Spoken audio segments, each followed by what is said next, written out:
Hello guys, నమస్తే. నేను మీ mechanic జావేద్ని. మీకు అంతకుముందు చెప్పాను కదా, గ్లామర్ వెహికల్ క్లచ్ ప్లేట్స్ వేయాలి, నెక్స్ట్ వీడియోలో చూపిస్తాను అని చెప్పి. అదేనండి ఈ బండి అయితే మంచి కాక్ మీద ఉందండి. ఎక్కడ పట్టుకుంటే అక్కడ కాలిపోతుంది, సర్రమని చెప్పి. ఇది అక్కడక్కడ కాలుతుంటే ఈ కస్టమర్ అని చూసి నవ్వుతా ఉన్నాడు. ఇది అమ్మ ఏంటంటే ఎట్లా నవ్వుతున్నాడు అనుకున్నా. ఏందైతే రాజస్థాన్ అండి, ఇక్కడ దాబాలో వర్క్ చేస్తున్నాడు.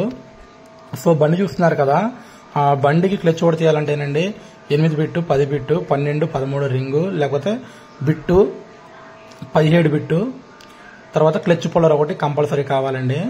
చూస్తున్నారు కదా, ఈ బండికి అయితే క్లచ్ అసెంబ్లీ కూడా పోయిందండి మొత్తం. కానీ మన దగ్గర డబ్బులు లేవు.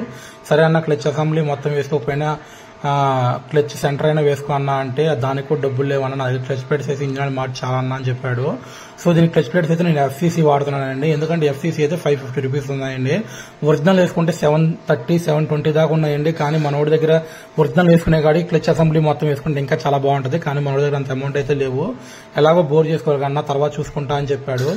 సో ప్రస్తుతానికి అయితే క్లచ్ బాగా నీట్ గా ఎక్కిస్తున్నానండి. దీనికైతేనండి సుత్తి స్క్రూడ్రైవర్ అలాంటివి ఏది వాడకూడదండి. ఎందుకంటే క్లచ్ వెయిట్ ఎక్కించినప్పుడు చాలా మెల్లగా ఎక్కించుకోవాలి. అదైతే క్లచ్ వెయిట్ అండి. మీరు ఎలా పడితే అలా ఎక్కించుకుంటే క్రాంక్ అనేది అవుట్ వచ్చేస్తా ఉంటదండి. సో చూస్తున్నారు కదా, వీడియో చూస్తున్నారు కదా. మీకైతే వీడియో కొంచెం చాలా ఫాస్ట్ మోడ్ లో పెట్టానండి. ఎందుకంటే వీడియో చాలా లెంతీగా వచ్చింది. మరి అంత లెంత్ వీడియో అంటే మనకి చాలా టైం తీసుకుంటాం, చాలా టైం పట్టిద్దని చెప్పి నేను షార్ట్ లో పెట్టానండి. వీడియో చూసి అర్థం చేసుకోండి. సో మీకు ఇలాంటి వీడియోస్, మరిన్ని వీడియోస్ కావాలంటే కంపల్సరీ మన ఛానల్ ని సబ్స్క్రైబ్ చేసుకోవాలండి. చాలా మంది వీడియోస్ చూస్తున్నారు కానీ సబ్స్క్రైబ్ అయితే చేసుకోవట్లేదండి. కొంచెం మీరు సపోర్ట్ చేస్తారని అనుకుంటున్నాను, ఆశిస్తున్నాను. సో చూస్తున్నారు కదా, బండికి అయితే సైలెన్సర్ కూడా బిగించేశాను. ఇప్పుడైతేనండి సర్వో ఆయిల్ పోద్దాం అనుకుంటున్నానండి. ఎందుకంటే మన దగ్గర బడ్జెట్ చాలా లోగా ఉన్నాయి. సో నేను సర్వో 900 ml అయితే పోస్తున్నానండి. దీనికి లీటర్ పావు అయితే పోయొద్దండి. ఎందుకంటే బండికి ఆయిల్ సీల్ అనేది కొట్టేస్తే దీని కెపాసిటీ 900 ml అండి. సో చూస్తున్నారు కదా, ఇప్పుడు ట్రైల్కి వెళ్దాం. వీడియో నచ్చితే లైక్